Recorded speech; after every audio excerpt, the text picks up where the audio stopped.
Нали, тъмън беше излезнала, съжалявам, с МБТ и албума и такова. И опрашвам това на баща ми, такъв един съм се нахъсал, нали. И отивам при него и той вика, нали знаеш, че аз не се кефим на тази музика, обаче готино е. Слушай там 3-4 пъти и накрая вика, виж, хубаво е, обаче не разбрах едно. Той човек успя да се извини, а кой се извинява за тия 3 минути и така.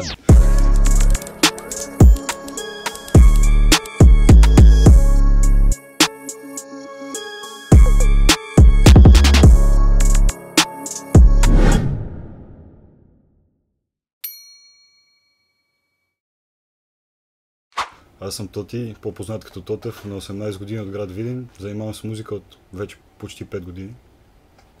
Ноември месец ще станат 5 години.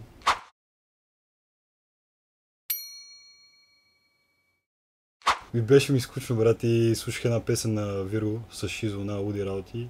И ако се не се бъркам, тага на шиската беше в началото и си викам, щом той мога да го прави, значи и аз. Изтеглих си програмата, цъках там някакви работи до края на декември месец, обаче е нещо много соло. Никакво развитие, брат.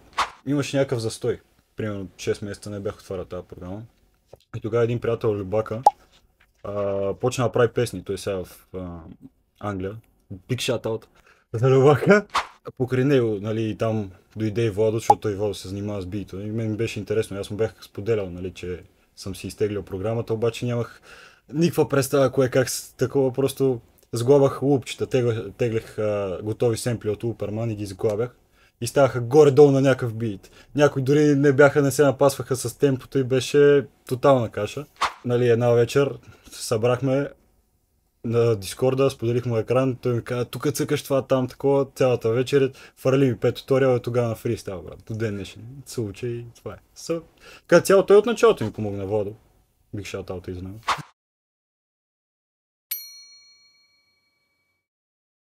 Мисля, че за милиони.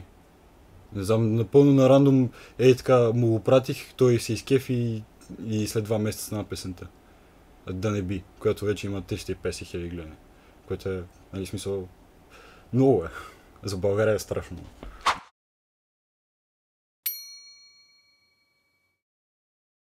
И след като изпълних най-голямата си мечта от ден едно да бачкам с Вирго. Това се случи, нали, 3 години след това, от как съм почнал, обаче съм имал и моменти, на няколко пъти съм искал да се откажа, обаче си викам, виж сега, аз съм ги сложил тия всичките плагини и работи и като го изтрия това цялото, след ден-два пак ще ми се доцъка и трябва да тегля всичко, но дай си го оставя, просто си взимам почивки, така като ми писне, 2-3 седмици мога да не цъкам и на четвъртата се върна и ще изкарам нещо. Не искам да флексвам, обаче много малко хора в България не съм работил. Най-вече с тия, които си имат човек, примерно си имат студио, си отиват там, казват му, трябва ми това, това и това. И той човека му ги прави. Включително микси мастер и такива работи. И те си имат хора и тогава е много трудно. Примерно с лица като Димчо, с Fire. Не е невъзможно, но е много трудно.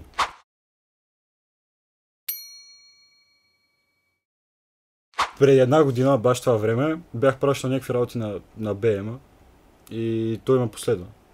И, нали, аз Spotify ми грами с това, защото малко на техния гръб, обаче с тия ремиксите се получи. Качихме Пороци ремикс с Тодоров, то дето е бит на Съжалявам, само че с песента на Пороците. В смисъл с вокала. Такова октомври месеца, ние тъмън сме взели книжките и се бръмчиме тук по селиите, по видинските сели. И бяхме снимали един TikTok с едно момче и той ми вика, брат, я да я вие кой го е сейфнал, кой го е репостнал, нали, кой го е харесал, такова е интересно, бе. Взимам си така телефона, позгам нагоре, нали, и само гледам 3 известия. Отключвам си телефона и гледам MBTBG, първо са ме последвали, после ми пишат, колега, пиши ни като си тук. И аз някакво съм, чакай ма. Това е истинските ли са и отварям и гледам, а до мен това момче директно се фаща главата и викам, мале брат, писали съм за бит край.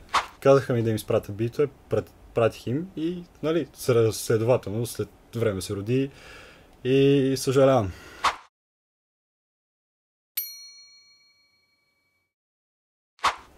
Европа и Америка, то друго няма където. Като си в България, смисъл, не искам да се наричам, че съм топа в България, защото не мога да се определиш сам като някой. Трябва да те определят хората. Мисъл, ти сам да си кажеш, че си шампион, примерно в някакъв спорт, не си, докато другите, нали, не си се доказал, не си се доказал с медал или с някакво постижение с купа. И това е много такова, защото аз винаги съм се доказвал за другите, не съм го правил за себе си, което е много грешно. Доказвайте се първо на себе си, другите ги оставете, другите ще ти кажат просто ево и ще продължат напред. Докато като се докажеш пред себе, ще кажеш, ей, аз ставам за нещо, мисля, нали, вече ставам, малко или много ставам.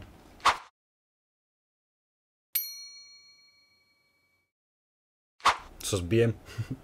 Мисля, само някакви такова битове съм му пращал, той се изкефал, обаче до сега до песен не сме стигали. Това е много истински артист за мен и много се кефа. С МБТ-то пак, ако се завърнат, нали, с удоволствие. И с Виро и Търфа много искам да бачкам да така една обща песен.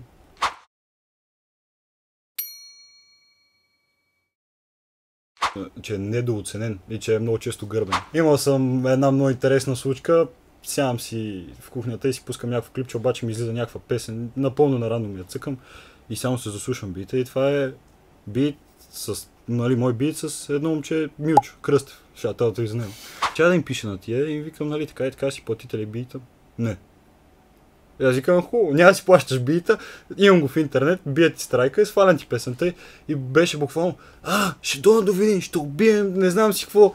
Ми, брат, никой не ме е бил до сега, нали, да чукна дърво, не съм си имал проблемите, обаче това е, защото много такъв ни е българският менталитет, че всеки гледа авантата, гледа тънкото, нали, мекото на хляба да вземе и не е толкова лесно. YouTube има самата функция, това не знам някой дали го знае, обаче съм дължен да ви го споделя. Има самата функция, ако си качил бита, можеш да, нали, да заявиш на YouTube, че все едно, като ти си качил песен с мой бит и не си ми платил, директно мога да ти я сваля.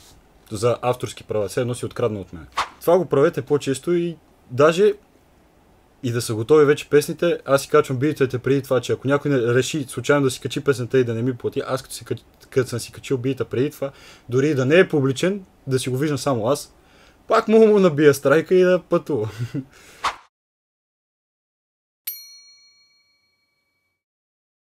По принцип аз имам един приятел, дето ми вика, защо бачкаш само с рандоми, нали, защо помагаш толкова на някакви нови. Аз викам, брат, виж сега, аз съм бил там и примерно съм писал на големите. Първия път ми искат цена. Втория път ми викат, прати, брат, ще ги преслушам, не ги преслушам. И третия път вече, като, нали, като се доказва, че имаш някаква песен с някой едва ли не, вече, брат, пращай, цъкаме ги на момента, такива. Единството от големите, който ми подаде ръка, бяха, нали, по-така и съм си по-сплутен с тях, са Везната и Тодоров. Бих шаталта и за тях, цялото клипче, шаталти. Помагайте, защото никога не се знае как ще ви се върне, в смисъл, нали, не го правете с идеята, че ще ви се върне добро, а просто помагайте, защото доброто е заразно и трябва да се бутаме един друг.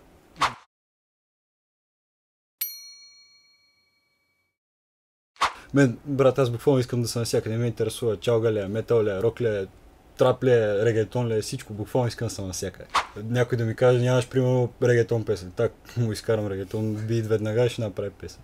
Аз не разграничавам стила, брат, изкефи ли ме, примерно дори да е метал. Мисля, аз нямам нищо против метал, просто не се слуша толкова покрай мен тази музика. Буквално искам да съм навсякъде, няма да не разграничавам стиловете, стига да е хубаво.